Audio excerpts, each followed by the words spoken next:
The following show is a Pod Avenue production. You are cordially invited to have dinner with the King.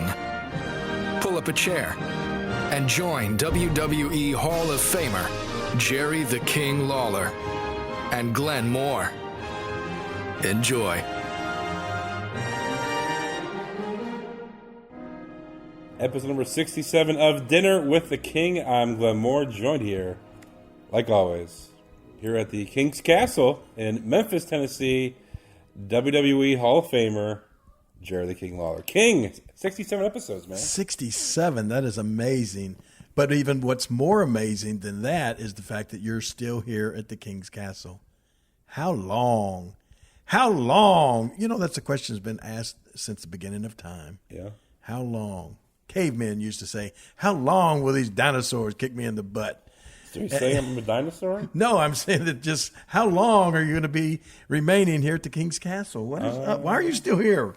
Well, you kind of lost track of me. I was upstairs, living upstairs. No, there's no way to lose track of you, Glenn. And, hey, you're still here kind of thing. But still here at the King's Castle, Memphis, Tennessee. Let's tell the real story. Let's shoot on this and tell them why you're here. Okay, we went with real. Well, I came down, obviously, in the beginning of August. Yeah. What is this now?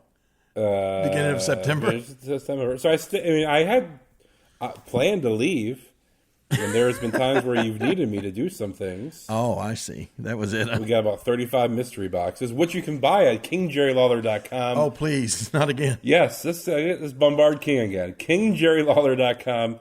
Mystery boxes. I know what you're doing. You're trying to you want to stay longer, but tomorrow you're leaving tomorrow, right? Yeah, leaving back to Cleveland.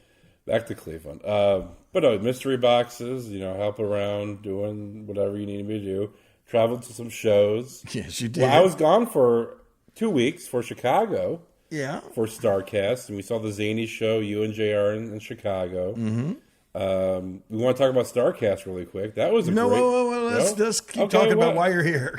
Well, that's the reason why. Oh, all those things?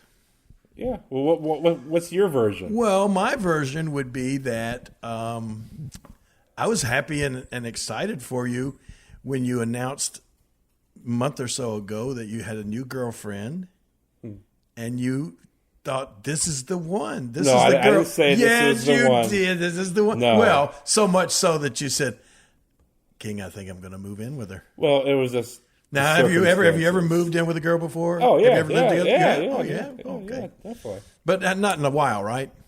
It's been 5-6 years, yeah. Okay.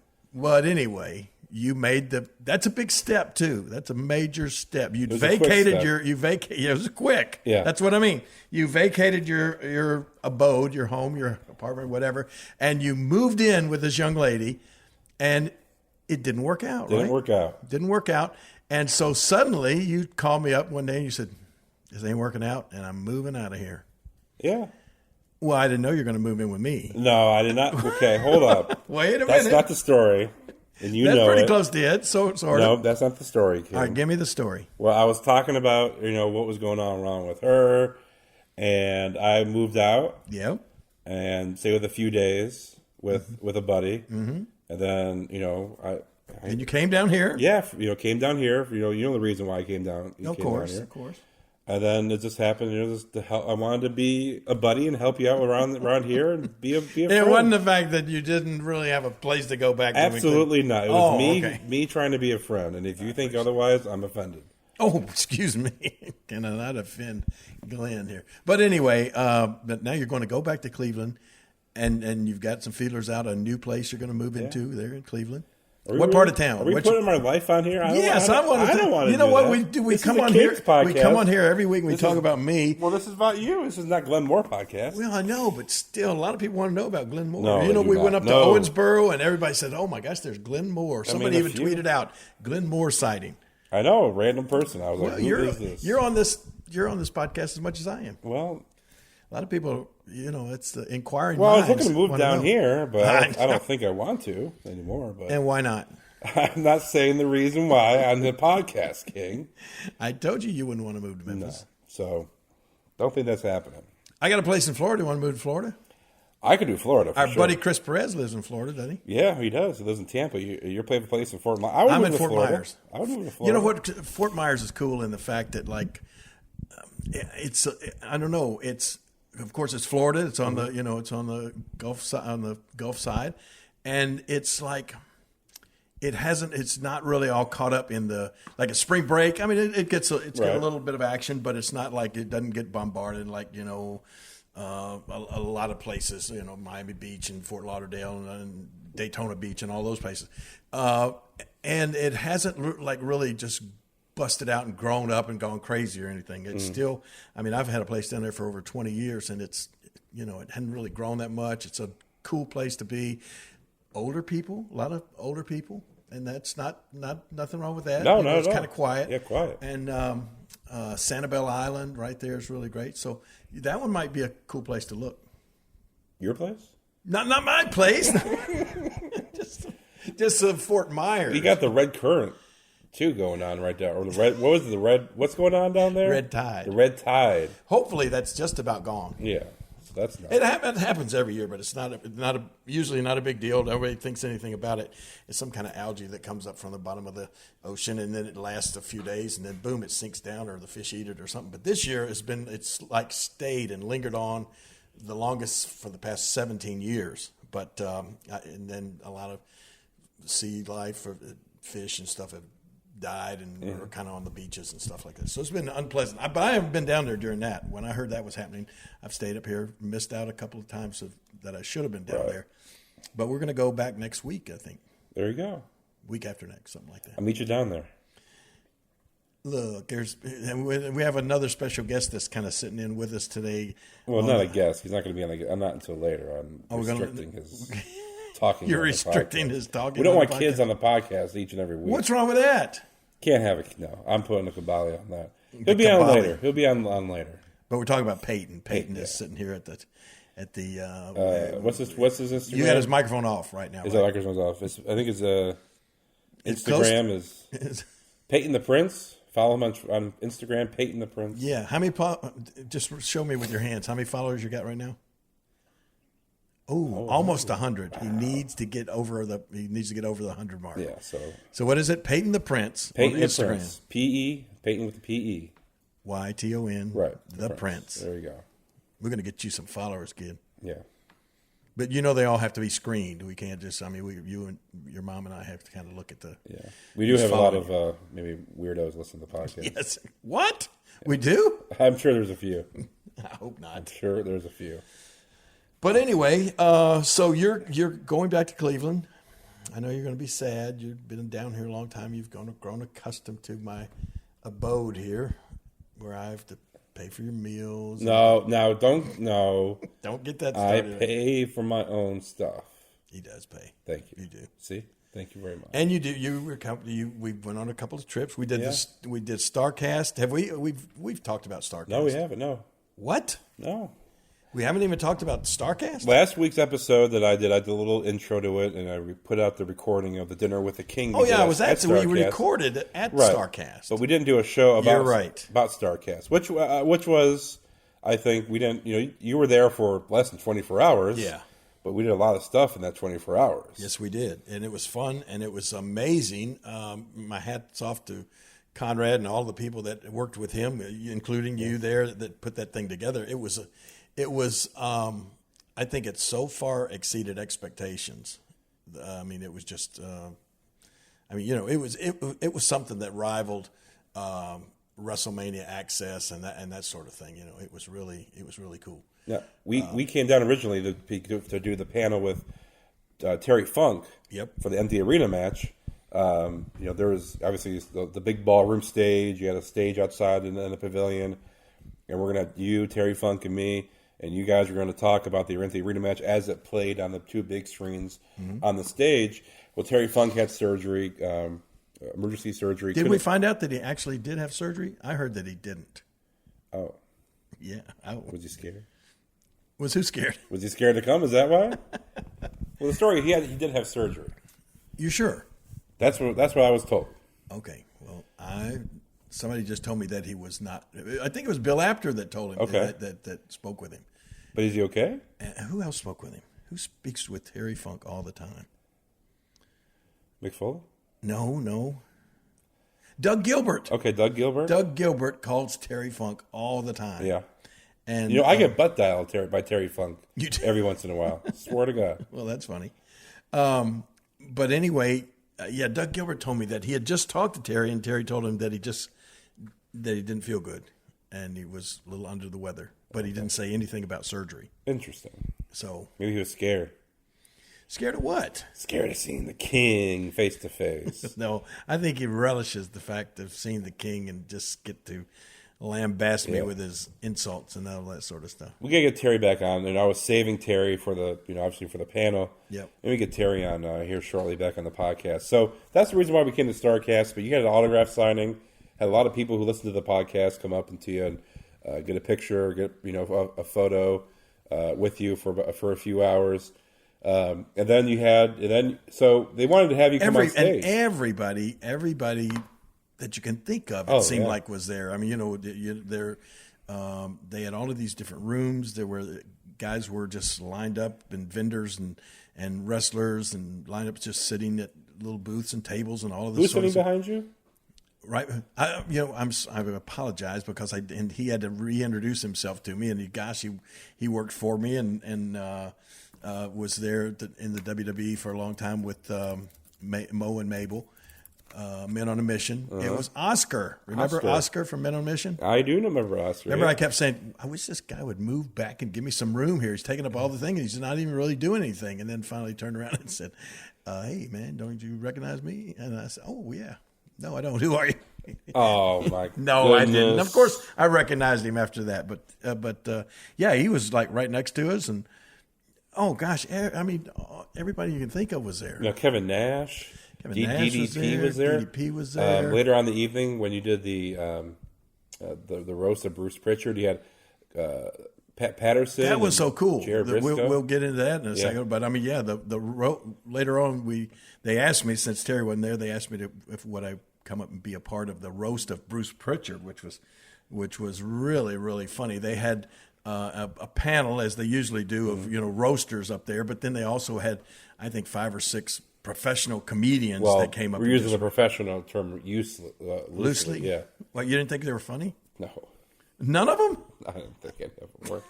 I didn't know who they were, and I don't think they were funny. But on the stage, the roasters, Jeff Jarrett was there, and Medusa was there, Pat Patterson, Jerry Briscoe, Eric Bischoff, and Brutus the Barber Beefcake. Yep, all on the stage. Yeah, what a group of roasters. This is an eclectic group, wasn't it? And the place was packed. It was packed. Thousands of people sitting in there. And then, of course, they asked me to come up, and I was one of the last guys that came up and did my little roasting of Bruce Prichard. And that was a lot of fun. Yeah. It really was. So, Buff Bagwell was there, too. Buff Bagwell was there. And Buff was with us last night in Owensboro. We'll talk about that in a minute. Buff Bagwell was not allowed to come to Starrcast, too, though. What? He's not allowed to come back to Starrcast? No, Conrad was not pleased with Buff Bagwell. Don't throw Buff under the bus unless you know all the details. Oh, I was there. I know all the details. Oh. So it could have been an honest mistake. It could have, but I doubt it. But I don't think you'll look at Buff for Starrcast. I like Buff. I really do. Yeah. But he was in Owensboro. But yeah, you're right. Anybody you can think of for Starrcast. JR came and did his Sunday podcast there. Yeah, with him and Raphael. But now we were there. We just got to be there Saturday. Right. And Friday. You left Saturday morning. Well, we were there Friday and Saturday. Yeah. Almost most of the day. You got there Friday afternoon. You left around noon on Saturday. So you're there less than a day. But first thing we did, we sat down and we signed a lot of autographs. We signed a lot of pictures for people that had like pre-ordered pictures. We did all of that. But a lot of walk-ups too. And then a lot of walk-ups. And then after that, we did a thing called Dinner with the King. Dinner with the King, an actual dinner with the King. And that's where we recorded last week's podcast. Yeah. And all the people that came in, what was about, 12 or 14 people. Yeah, about 12 people. We had a special guest on that one. We did. A lovely young lady came in. She said, I just didn't want you to have to sit in here by yourself without anybody that you knew. And I said, well, Glenn's there. And she said, well, like I said, I didn't want No, Karen Jarrett was there. And she sat next to me on the Dinner with the King. And she was fun. She helped out a lot. And we did that. And then what did we do after that? Oh, my gosh, I know what we did. We went to my room and I signed. Oh, boy, yeah. How many? Over 1,000. Well, that was after the roast. We did the roast. Checked in your room. We hung out a little bit. You did your roast. And then we went to the room. So, Pro Wrestling Tees, they have the Pro Wrestling crates, which I throw in, not like a mystery box, 8x10 signed. And Jerry has assigned 3,000 of them. 3,500. 3,500? Yeah. And we got through 1,000. A third of them. Yeah. So imagine signing your signature 1,000 times, how long that would take. Well, and that was after signing it for 2 straight hours earlier. Literally, when Jerry was bending his hand, it was creaking. As, Jerry was creaky. And you had to oil me up there a little bit. Yeah, but anyway, so we're up at 2 a.m. doing that. Yep. Then you had to get up early for your panel about Andy Kaufman. That was a lot of fun.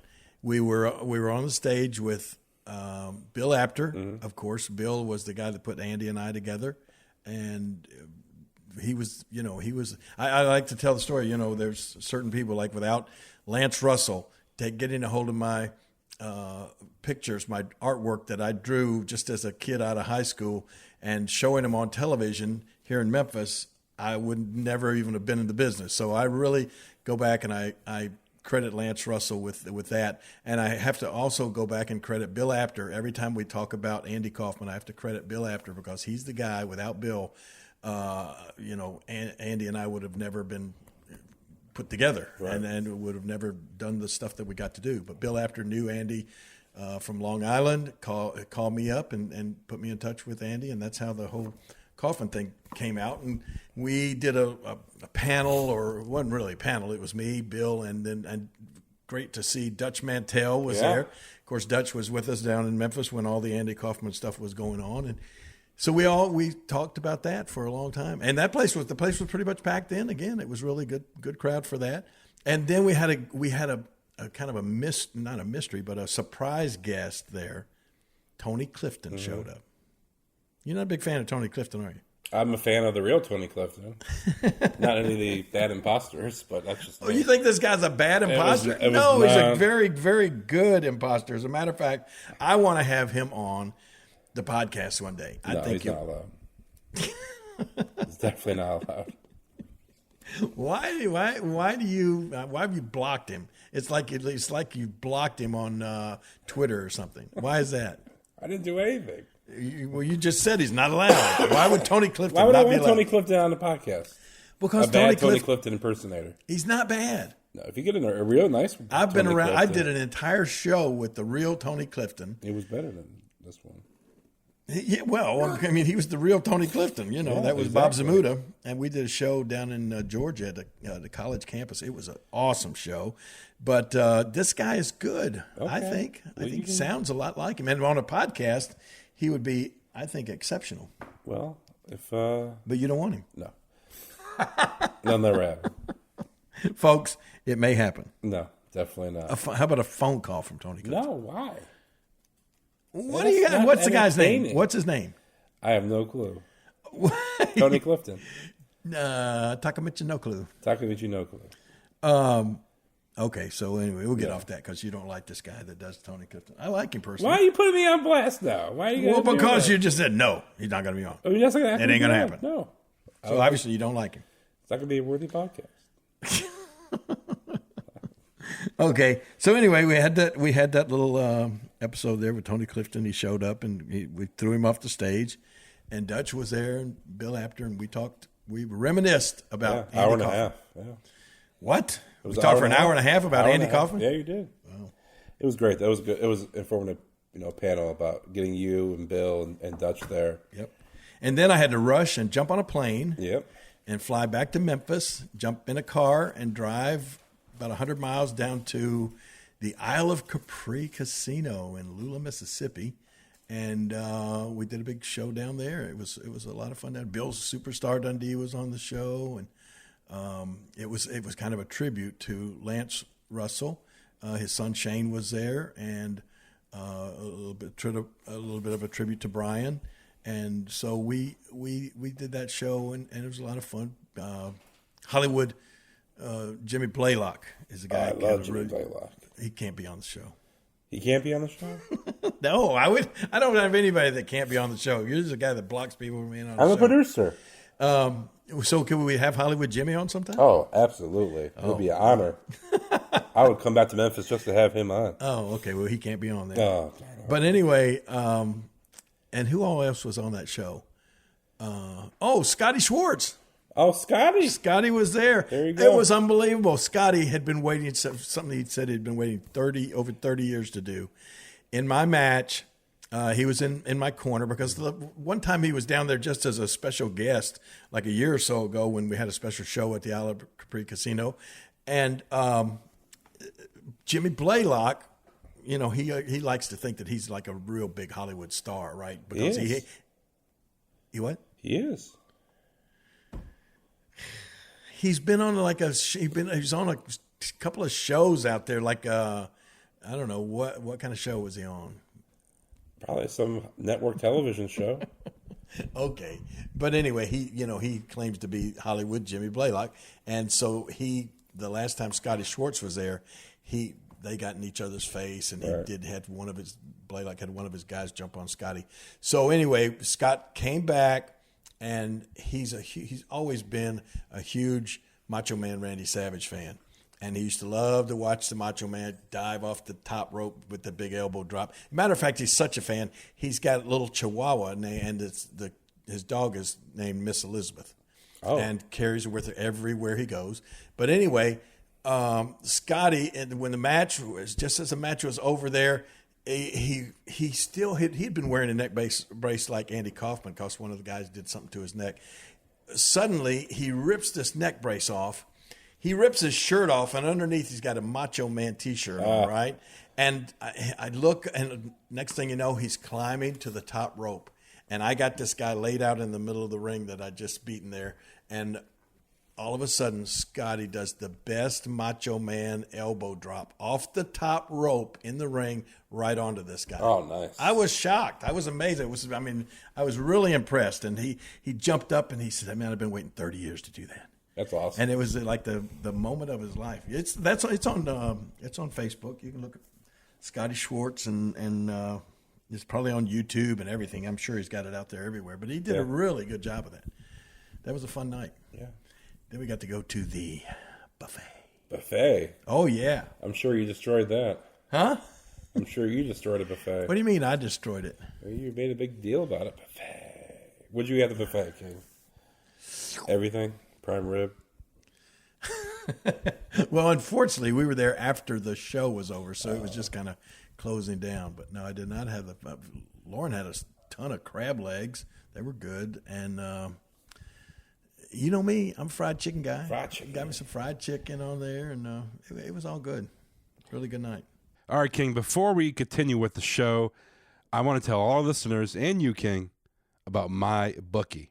Now, being a sports reporter for almost 10 years in the Cleveland area, I know a thing or two about football and basketball and a little bit about baseball. But I put my knowledge to the test on my bookie. Now, I always tell people if they want to bet on sports, they got to go to my bookie. And trust me, guys, they are the best this season. They've been in the business for years, have great reviews online, and their mobile site is easy to use. So you can bet at the game on your phone or on the couch. Not to mention, they have in-game live betting and the most rewarding player perks in the business. Plus, for you fantasy guys out there like you, King, you can even bet on the over-under on how many fantasy points a player will score each game. So lay down some cash and win big today.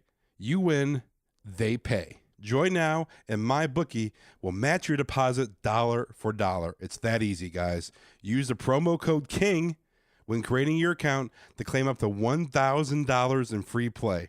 That's MyBookie, MyBookie. And don't forget to use the promo code KING, K-I-N-G, when creating your account to claim the bonus. You play, you win, you get paid. So that a lot of traveling. Well, we're going to talk about Owensboro. Owensboro? That was last night. So we traveled to Owensboro last night, and it's a 5-hour, 4-hour drive. Wait, we missed before Owensboro. We did a few hours at the Delta Fair. The Delta Fair. The Delta Fair is in town here in Memphis, Tennessee. And my good buddy and co-star of the big movie, Zebo Newton, Muck Sticky. Now, if you're around Memphis, Tennessee, you know the name Muck Sticky. Muck's been around forever, done tons of records and albums and all sorts of stuff. Had a band, toured all over the place. And recently he's made a couple of independent films. And he had one that's just out now. I mean, and it's really garnered some really rave reviews around. I mean, he's had it at film festivals and got people to take a look at it and write reviews. And it's really something I'm proud to be in. I got a little part in it there, and it's called Zebo Newton. It's Muck Sticky, the star, and it's sort of an anti-bullying type theme to the movie. But it's a lot of fun. And he was out at the Delta Fair just kind of promoting the movie and sitting around and signing some autographs and stuff. And so I told him, as I saw him one day, I said, hey, tomorrow I'll come by and we'll just sit out here and shoot the breeze and talk to some people and talk about the movie and that sort of thing. So you and I were out there, right? Mm-hmm. About 5 hours. About 5 hours. That was a lot of fun. It was raining. Then it started raining, and that we were fortunate because we were inside. Yeah. And we were like there sitting next to the big prize-winning pumpkins and cucumbers and all that kind of stuff. Oh, the fudge and the roasted nuts and all that stuff. That was all good. Yeah. And then it was Owensboro. Then Owensboro was the next day. So Owensboro is what? 5-hour drive for regular people, 4 hour for Jerry Lawler. No, it was about 5. Well, it turned out to be 5 because as soon as we left Memphis, we got up about Dyersburg and it started raining. And the closer we got to Owensboro, the worse the rain got. And then it went from just a little light drizzle around Dyersburg, hard rain to Union City, then up past Fulton. Then when you get on like the Purchase Parkway and all of this stuff, it started this downpour. And by the time we hit Owensboro, by the time we finally got to Owensboro, which was a 5-hour drive, what were we hearing? Tornado sirens. I mean, it was amazing. It was like we were looking, and on the radio, there's guys screaming about, here's this funnel cloud that's been seen, and we're looking around for the funnel clouds and the pouring rain, and the sirens are going off, and so it was quite an adventurous trip up to Owensboro. Before we got into the arena, people that were already in the arena about a half an hour before we got there, they were told to go in the locker rooms and to get shelter. to a safe place. As if the big arena that we were in, I mean, it was the Owensboro Sports Center, which is a pretty big arena, and but they emptied everybody out of the middle of the arena and put them back in the locker room section there because there was actually tornado sighting, so that made for a fun event that night. Yeah. We got there. The rain died down. The storm passed. When we got there, so storm passed about 6:30, and the show started at 7. Yeah. So you did autograph signing. A lot of people came up, obviously, and got a photo. Well, it was great. Buff Bagwell was on the show. He was there, and Ken Shamrock was on the show. You know what I was wondering? Jillian. Yeah, Jillian Hall. She had a booth on the other side of the arena from you, opposite the stage. I never saw her. Yeah, I never saw her. We didn't talk to even Ken for. Well, don't talk to Ken only for a second, and I didn't even get to talk to Buff. Yeah, and Johnny Swinger was there. Who? Johnny Swinger.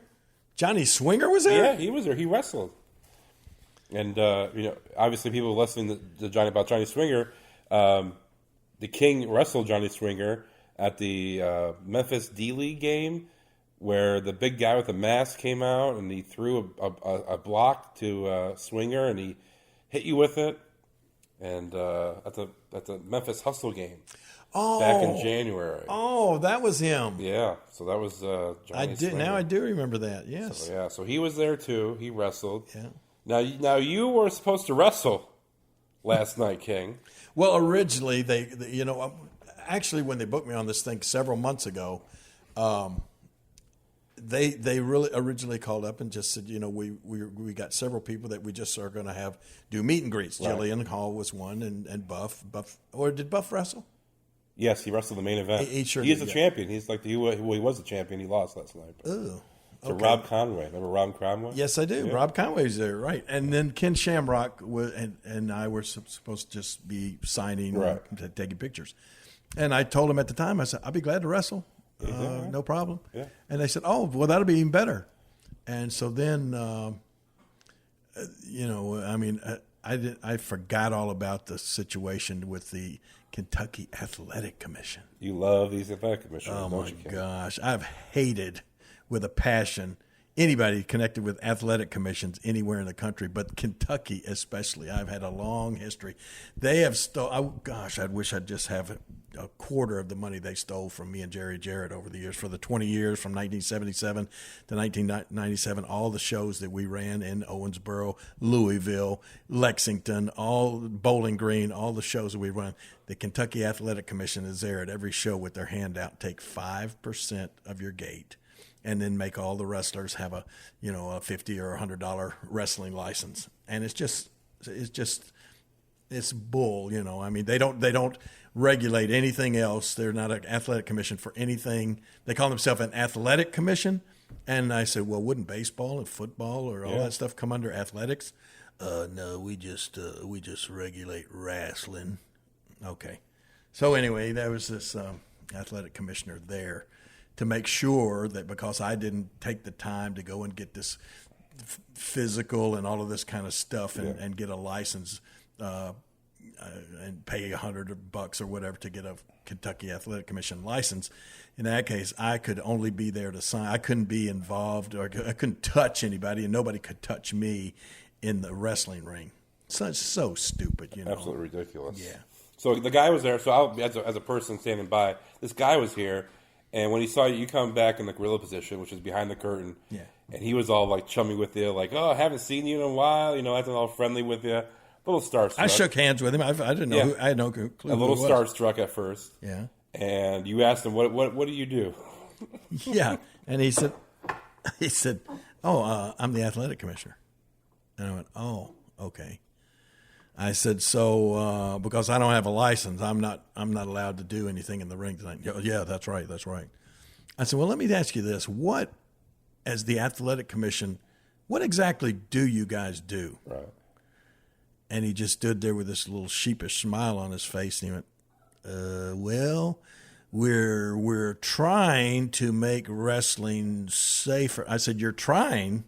How are you trying to do anything? What do you really do? You're trying to make wrestling safer. How do you do that? How do you make wrestling safer? Tell me what you as Athletic Commission do to make wrestling safer. And he said, well, I don't know. I said, well, then tell me what you really do.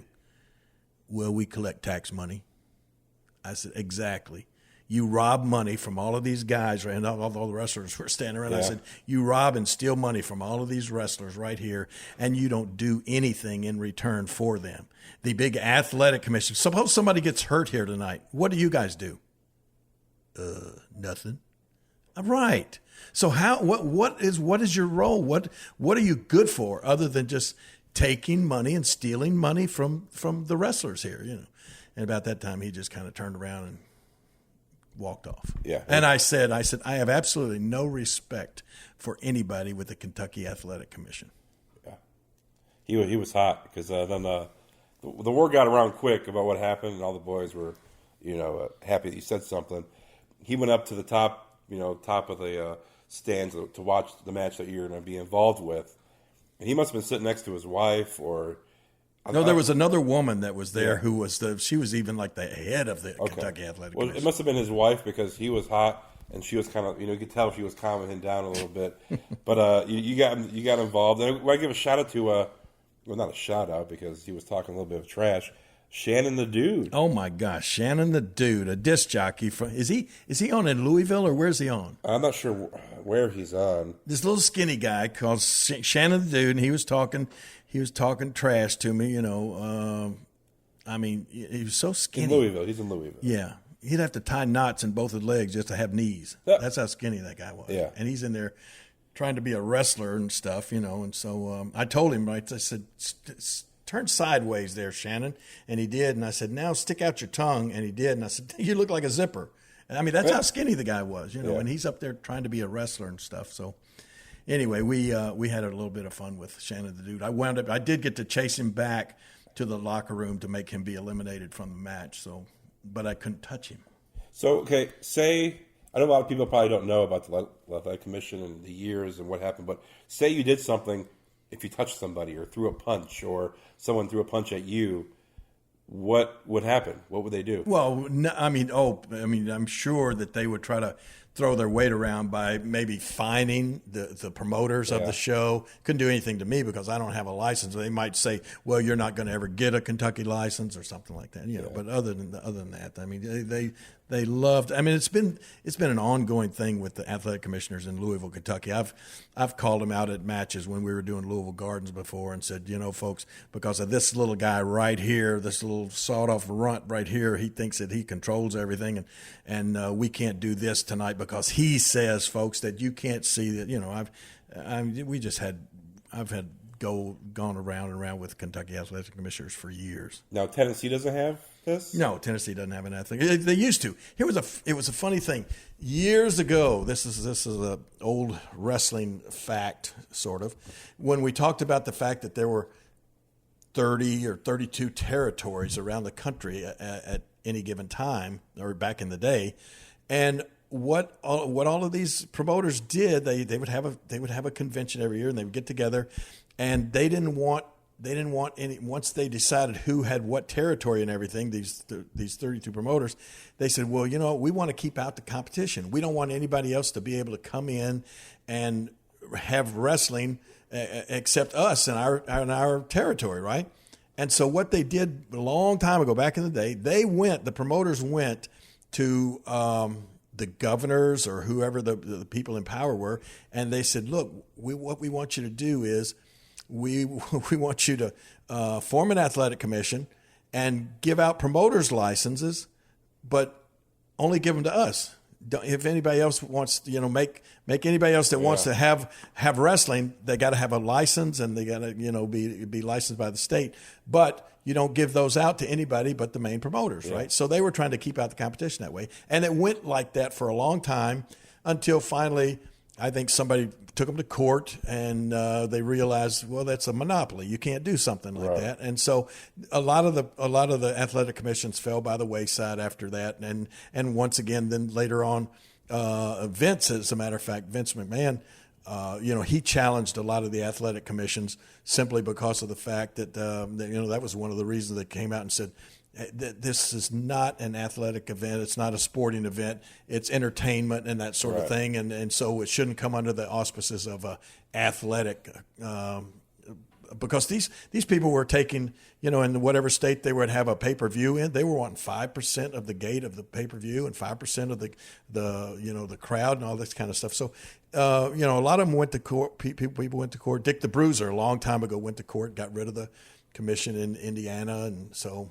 there are a few states that still have them, and they still love to throw their weight around. Kentucky's one of them. Arkansas still has one. Tennessee doesn't. Mississippi doesn't. So, did that hinder going? I mean, obviously Louisville is a big wrestling town. There's some big wrestling towns in Kentucky. Did that hinder the amount of times you would go up to those cities, knowing that you had to hand over 5% of what you're getting?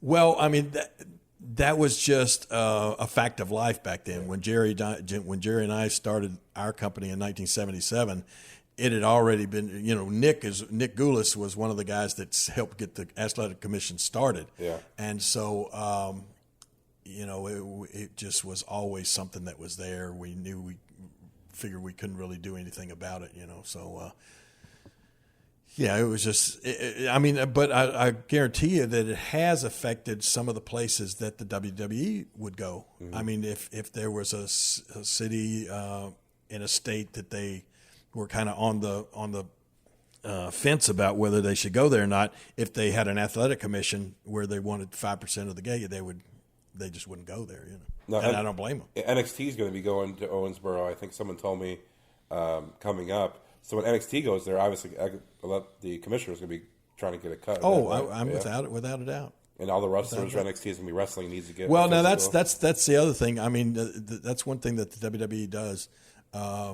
Any state that has athletic commissions, they handle all of the getting of the licenses and all of that kind of stuff.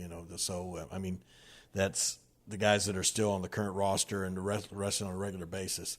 And there, I'm sure that the Kentucky Athletic Commission, they'll bend over backwards for somebody like that, whereas they wouldn't for just a small independent show. Right. But they'll be right backstage hoping to get that kind of that money. Oh my gosh, yeah. And it's weird that you ask them, like, what would you do if a guy gets hurt in the ring?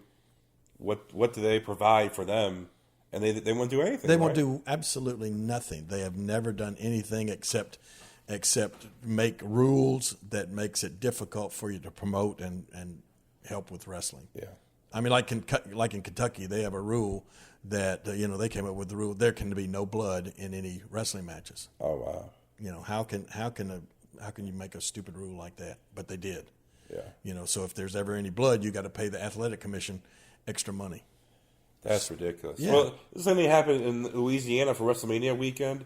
There's a lot of indie events going on that weekend in Louisville, and the athletic commission said, okay, well, if you're not Ring of Honor or WWE, you can't have a pile driver. You can't have this kind of match. Right. You don't be no blood. Right. X amount of stuff has to happen here. These certain moves can't happen. It's crazy how you're giving them their money, the commission, and then they say you can't do certain things. Right. Well, and I'll tell you how out of touch they are with what the business is really like. It's really like what the guy said. Well, we're just here to collect some tax money, and that's the truth. But sometimes they're so out of touch with what goes on with the wrestling business. Like the commission over in Arkansas a couple years ago, we were doing a wrestling show at the Arkansas State Fair. Now, the way they did that was the people with the state fair said to the wrestling company, hey, we'll give you X amount of dollars to come in and put on a show on Saturday night, whatever the date was, but it'll just be a free show to the people that attend the fair, right? And so the wrestling company just got a small amount of money, just whatever it would take to cover some certain wrestlers' expenses and to pay them just a little bit to be at the show, right? So all of a sudden, this woman from the Arkansas Athletic Commission shows up, and they love to throw their weight around in the fact that they'll call the highway patrol or something, and we got the governor behind us that telling us we can do anything we want to do because we're an athletic. I mean, we're a state commission and all this sort of stuff. This woman shows up at the fair and says, we want 5% of the entire gate of the entire fair. Oh, my God. Yeah. Even if that person that paid didn't even go to wrestling. Didn't even go to wrestling, right. And like probably 95% of the people that came to the fair did not go to the wrestling show. And she threatened to call the state highway patrol and shut the fair down. Until she got like their 5% of the entire proceeding of the gate of the entire fair. I mean, that's how stupid and out of touch they are, really. Or looking at the Kentucky, it's a boxing and wrestling commission. Yeah, and obviously they do stuff with MMA because their photos are filmed of people cage fighting. Mm-hmm. It's amazing how cage fighting and boxing, and then you have wrestling, right? And wrestling sports entertainment. Right. And then you have MMA and boxing, but they want a cut of all this. But I don't see what the guy's job really is. Just go to the event for free, sit up in a nice seat. And then, right. I asked the guy, I said, how long have you been doing this? He said, I think 26 years. I said, how did you get your job? He said, I was appointed by the governor.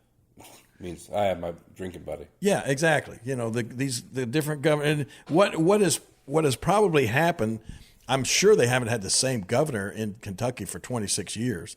I mean, this probably half of the governors that come along don't even realize there is such a thing as the athletic commission in these states. Yeah, these guys just, I don't know. They get a governor to appoint one of their buddies who has no credentials or no experience or no qualifications to do this. It's just a job that they give a buddy and they get a salary out of it and go around and they probably pocket all the money that they get from the wrestling shows. That's just crazy. It was eye-opening, and I'm not familiar with that, but it was eye-opening, doing that in front of all the boys. The boys were we're happy you said something because I'm sure they have dealt with that. People who live in Kentucky dealt with that every single weekend when they wrestle. Is part of their cut, part of the gate cut, the promoter handing it over for no kind of services whatsoever to the state. It's just It's mind-boggling how in 2018 something like that in Kentucky has been completely shut down. Yeah, I am really shocked that somebody hadn't just taken them, taken it to court and saying, "Come on, why do they get to do this to wrestling when it is sports entertainment?" I mean, hey, why don't they go to actors and why don't they go to people that are putting on plays and all of this kind of stuff and take 5% of their money? Right. Yeah. But anyway. Get you hot. You got you hot a little bit. Yeah, it got me a little bit hot under the collar. But we did get to do our little bit in the ring, and a great turnout there in Owensboro. Oh my gosh!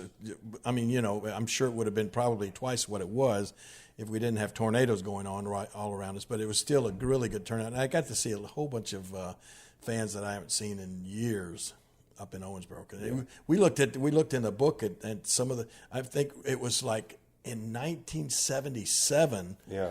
To that exact date of yesterday, I was in Owensboro that many years ago wrestling against Macho Man Randy Savage. Yes. And a lot of people, I'm used to, going with you to these events and people signing and getting autographs. But yesterday, they remember certain matches. One of the guys yesterday said, "Oh my gosh, I remember watching you wrestle Kamala right here in the sports arena."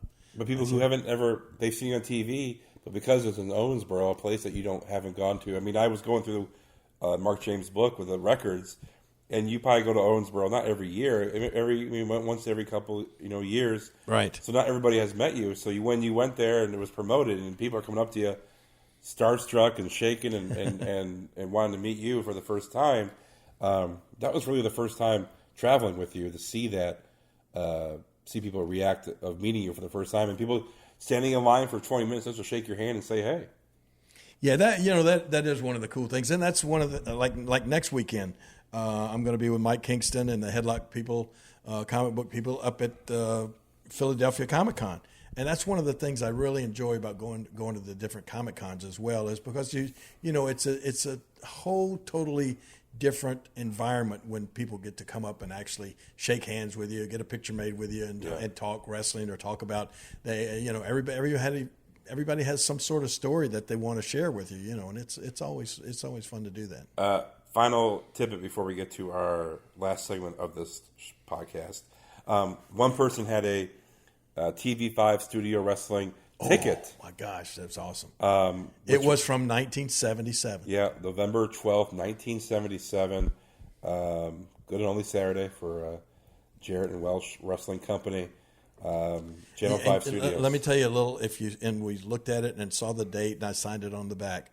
But the little handwritten date on there, on those tickets back in that day, was written by my mom.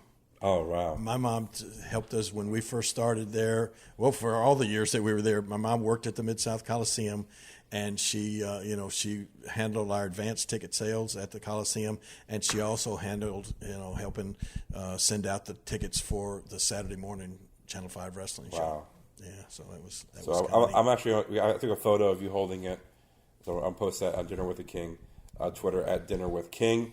Really quick, before we go, listen to our podcast, eat all the podcast platforms if you're a first-time listener. What do you mean before we go? Where we go? You got to get Peyton on here, too. No, before we get to our last segment, yeah. We're on iTunes, Stitcher. We're on Spotify. We're on all the podcast platforms. We're on iHeartMedia. All the podcasts, like I said, podcast platforms. Podavenue.com/King. If you want to get links to all the podcast episodes, we're on YouTube as well. You have best of clips, so you can just hit play for the playlist. We're on all the podcast platforms.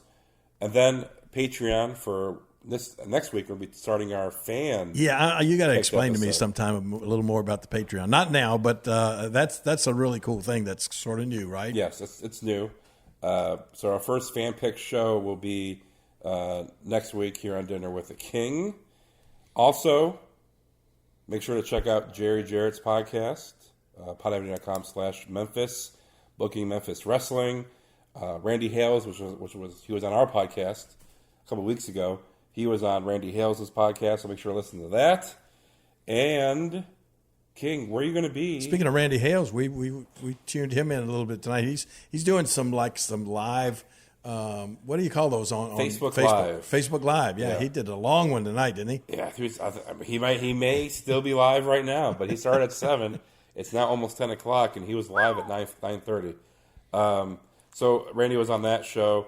You say, where am I going to be? I heard you mention that. Be? Well, I said that the next thing I have coming up is the Philadelphia Comic Con, which is the 14th, 15th, and 16th of this month, which is this coming weekend. Then we're going to head down to Florida for a little bit. Then we come back, and let's see, the 27th we've got another. We didn't talk about wrestling at Beale Street at Handy Park. Oh, Handy Park. Really quick one, that. We did a good little show up there. That was a lot of fun. Wildfire Wrestling at Handy Park, absolutely free. We do it, attract a bunch of people down to Beale Street. And presented by Kevin Lawler. Kevin Lawler put on the show. And so, and I had a match with Dustin 5 Star. Or what's this called himself? Dustin 5 Star. Dustin Star. He's Dustin 5 star. Oh yeah. Oh my gosh, yeah. And his his wife Maria is in his corner and everything. So she got a little bit involved in the match. So what we're going to do? We're going to come back again. It was unusual in the fact that there was a little fluky kind of finish going on there, and first of all, I pinned him. The referee counted to 3, and from what I was told was after the 3 count, his wife Maria put Dustin's foot on the rope, right? And then as Calhoun got up to raise my hand, Dustin's going, Calhoun, look at my foot. It was on the rope. And Calhoun goes, oh, gosh, look. Poor Calhoun. King. Yeah, poor Calhoun. So we restarted the match, right? And so then I turn around, the match restarts. Dustin hits me with something, I don't know what. Boom, down I go. And I hear Calhoun count 1. And before he counts 2, I put my foot on the rope, right? He counts 2 and then 3, but my foot was already on the rope. Right. Then right after the 3 count, this Maria knocks my foot off, right? So I come up and I'm saying, Calhoun, my foot was on the rope. And he said, well, no, I got to raise Dustin's hand. So I said, just ask the people. And he certainly, he started asking the people. And, of course, the people were trying to tell him when Dustin Starr was, don't ask them. And all of a sudden, out of all people, a guy that had wrestled on an earlier match, Doug Gilbert, comes walking up to the ring. The voice of reason. Yeah, the voice of reason, right? And he says, Calhoun, ask me. And I said, no, don't ask Doug Gilbert. And he said, look, ask me. And I said, no, you can't believe a thing Doug Gilbert says. And he says, Calhoun, just let me tell you. And he said, he gets the microphone. And he says, King, look, I know I ran over you with my brother Eddie. We ran over in your car in the parking lot, and I know I've hit you with this baseball bat, and we've had 100 matches against each other. But I'm going to tell the referee the truth. I'm going to tell him what really happened in this match. And so I'm standing there going, "Oh boy, here goes." And Calhoun's going to take his word for it. And lo and behold, he told the truth. He tells the truth. He tells him what happened, that my foot was on the rope and that Dustin Starr wasn't. So Calhoun raises my hand, awards the match to me. I jump out. I'm heading back to the dressing room. I'm all happy. And I look back in the ring, and Dustin Starr has now jumped on Doug Gilbert. And so Dustin Starr's pounding away on Doug Gilbert. And so I started back in the ring to help Doug. And then this other jerk, I can't even remember what his name is. His name too. Yeah, he jumps on me from behind. And so next thing you know, it's like a little tag match going there for a second. And we finally get rid of him out of the ring. So anyway, what has happened, this is the first time that I can ever remember this. I asked Doug to be my partner. Oh, wow. Yeah, can you imagine me and Doug Gilbert being partners down on Beale Street, the 27th, absolutely free. Come on down. It's going to be a big show right at Handy Park on Beale Street. And he and I are going to be partners against Dustin Starr and this other guy that comes in from Atlanta. And Kevin's going to get mad at me because I can't remember the guy's name. But anyway, that's going to happen. And I told him, because Lauren was standing over there to the side, and I told Dustin at the end, I said, your wife loves to get her wife. I don't know if it's a wife or girlfriend. I think they're married, aren't they? I think they are married, yeah. So I said, she loves to get involved in these matches. So what I'm going to do is I'm going to have Lauren. Other people got significant others too. I'm going to have Lauren be in our corner, and if she wants to get involved, we'll see a little bit of a cat fight there as well. So that's going to be on the 27th. Yeah. Then on the 28th, I'm heading up to Somewhere at the Northeast, I got another match with James Ellsworth. James Ellsworth. Oh, my gosh. Is that guy? He just doesn't go away. He will not go away. And I can't stand to look at that face of his. He keeps trying to bat it every single time. His face, he would give Freddy Krueger nightmares. That's an ugly face. I've seen more meat on a vegan's plate. On a vegan's plate when it comes to James Ellsworth. Yeah. This is true. Let's talk about how rough the poor guy looks. He went to a proctologist the other day, and the doctor stuck his fingers in his mouth. God. That's bad. That's bad. Anyway. Let's get to our... He doesn't even show up on x-rays? That's how skinny he is. Oh, really? All right, King. Okay, here we go. Let's get to our final segment. Peyton, are you still here? Yes. Let's get to our final segment of the show, and that is Pick the Date. Oh. Now, Peyton, you're going to be involved in picking the date. Are you excited about that? Yes. So we've done this before in the podcast. Obviously, Jerry Lawler, record book by Mark James, lawlerbook.com. It includes every single match that Jerry Lawler has been involved in from 1970 to 1996. And Mark James, however this man works his magic, over 4,000 matches, King. That's amazing. And we don't need a drum roll, Peyton. You're do it. Go ahead. So, Peyton, you get the honor of picking the date from 1970 to 1996, and if Jerry wrestled on that day, or the date you did before or after, I will give the result of it, who he wrestled, and from that, Jerry can probably tell a story from that match, or even the person that he wrestled with. So, Peyton, I know it's hard, but can you pick a date between 1970 and 1996? It could be any day, any month, any year in that time period. Do you know any people, he's already got his finger up. You do know something? What? He has it. You. What do you mean, me? Your birthday. Were you wrestling on your birthday? Okay, what year? Let's pick a year between 1970 and 1996. Yeah, I'll tell you this, though.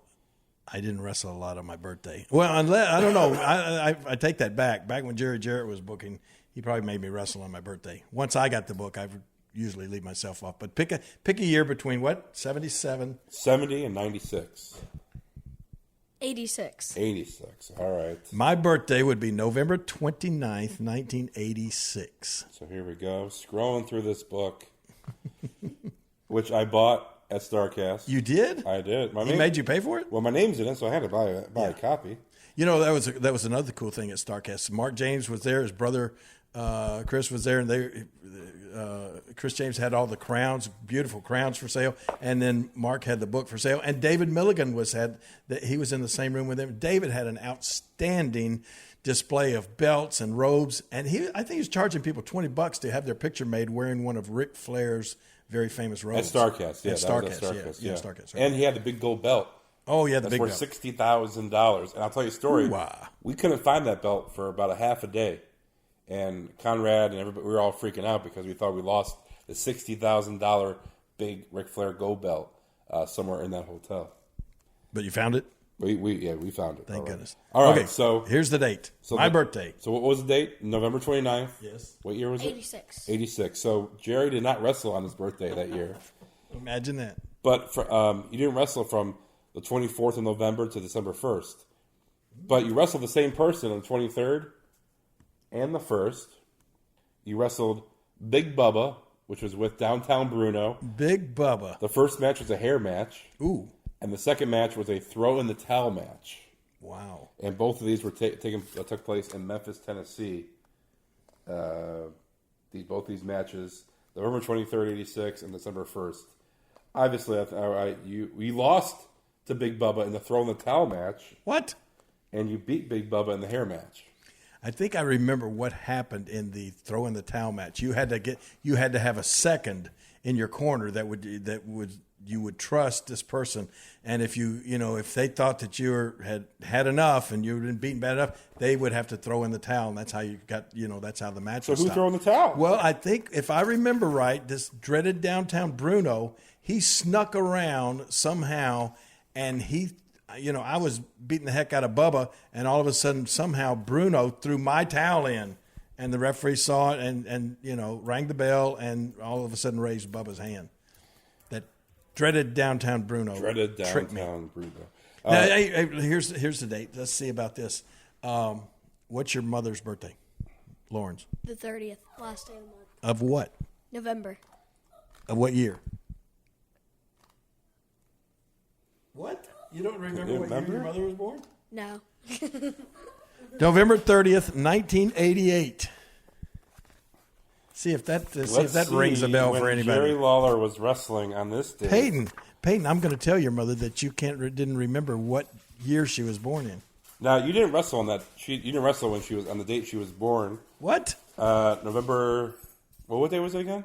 November 30th. Okay, yeah, the 28th you wrestled on, but in the December 2nd you wrestled on, but nothing on those dates. It must have been like vacation for your birthday. Yeah, probably. Because your birthday's obviously right. But there. 88, who was wrestling right before that? So November 28th, 88, you wrestled with Bill Dundee and Rick Casey.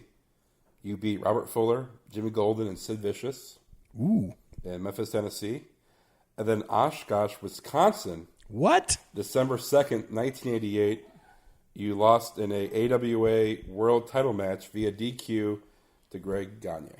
Oh, Greg Gagne. That was Vern Gagne's son.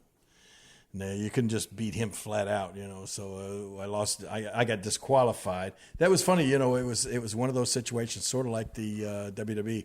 When I defended the belt down here in Memphis, when I defended the belt in Memphis, I was fan favorite. Everybody loved it and everything. But when I went up to the AWA home territory and wrestled against a guy like Greg Gagne, they hated the King. Hated him. So I could do stuff, and I got disqualified up there, and. So that's how I lost. But, belt would not change hands on a disqualification. So I remained the champion. All right. Got any other dates, Peyton? We'll do one more. September 9th, today's date. Okay, for what year? What year does it go up to? Let's get a more recent date. Yeah, 70 to 96. Okay, September 9th. 95. 95. Okay, here we go. Well, you didn't wrestle on the 9th. September 4th, you wrestled on. Memphis, Tennessee, you lost. Jeez. You and Sid Vicious lost via DQ to Jesse James Armstrong and Brian Lee. On the 11th, though. Yeah. You defended your USWA Unified World title. Man, you can't do that. That just sounds like a hurricane going through here. He got on a Peyton a while ago for doing jumping jacks. Yeah. That's fine. Well, we got to go back again. Right. On September 11th, 1985, you wrestled Jesse James Armstrong for the USWA Unified World title. Yes. And obviously you won. Oh. Jesse James Armstrong. That was... Road Dogg. Yeah, exactly. Road Dogg, Jesse James. Yeah, of course. Wow. So this book has every single match for over 4,000 matches from 1970 to 96. You know what? A lot of people will be surprised because everybody thinks that I won all my matches in Memphis. And when you go through there, you'll see that that's not the case. If you lost, it was by DQ. No, oh my gosh, I got beat a million times. Look, if I won 168 titles, that means, I don't have any of them now, so I probably lost 168 times too. But Mark James did a great job with this. I love that book, man. Yeah. I love it. Lawlerbook.com is the website if people want to buy them. I know they sold a lot during Starrcast. Peyton, thank you very much. Wait. What's on your mind, Peyton? Is there anything special that you want to talk about? What did we do this afternoon? What did we watch? What did we watch? You got to be kidding me. What did we watch? Oh, the Cleveland Browns game, the start of the NFL season. Okay, yeah, right. The Cleveland Browns. We've been waiting on the start of the NFL season. We watched the Cleveland Browns featured on Hard Knocks TV show on HBO, and then today was finally the season opener. We had all high hopes. And did you, Peyton? Did you really think they were going to win before the game? Yes. But what were we concerned about? Who did we actually want to be the starting quarterback? Baker Mayfield, but Glenn says that he's not ready. But I think Glenn is wrong. We both think Glenn is wrong. But anyway, we sat and we watched the game, and It wound up for the first time in 50 years. Did you know that? First time in 50 years on the opening day of the NFL season, a tie game. They went through the game, tied 21-21. Then they had, well, like you said, Glenn thinks that Baker Mayfield is not ready. Why do you think that, Glenn? Because he's not ready. He's not ready to be an NFL starter. And if you throw him to the fire too quick, you're going to see another Johnny Manziel, I think. Oh, okay. No, you won't see another Johnny Manziel because it's not the personalities. I'm not talking about person. I'm talking about NFL. Well, Johnny Manziel was just a screw up. I mean, he just screwed up. He was his own worst enemy. I don't think Baker Mayfield. Who was calling for Johnny Manziel when Brian Hoyer was messing up? I think that was you. Yeah. Yeah. Okay. But I didn't realize what a goofball he was. Who said Johnny Manziel was going to amount to anything? Me. Oh, okay. Sure. You're right. You're from Cleveland. You know everything. But anyway, I honestly, it was a tough game for me to watch personally. Not only the fact that, because my son Brian was a huge Pittsburgh Steelers fan. As big a Cleveland Browns fan as I am, he was the same way with the Pittsburgh Steelers. Had all the, just followed them so close. And that was the two games every year that Cleveland played Pittsburgh. Either we'd be on the phone together or we'd watch the games together. And, and we'd argue after every play, and he was so adamant about being for the Steelers and me the same way about the Browns. And so, it was just that was all that was on my mind today watching that game. And then after it was over, it was almost fitting the fact that neither team won. Yeah. As far as Brian and I went on that thing. So it was a tough day, but the other thing too, as far as the Browns go, it's hard to tell exactly how good they're going to be because of the weather conditions. Oh, it was terrible. Oh, it was awful. It poured down rain the entire game. I've never seen it never stop raining at all during the game, but that in the entire over 3 hours, it poured down rain the whole time. So next week they're going to be down in New Orleans and Dome, and it might be a different story. Yeah, we'll see. Different assessment of Tyrod Taylor, I believe. Yes, exactly. So we'll see. See the Browns. The Browns are on a dry surface and turf. Right. In the Dome. Anything else? I don't know. You think of anything else, Peyton? No.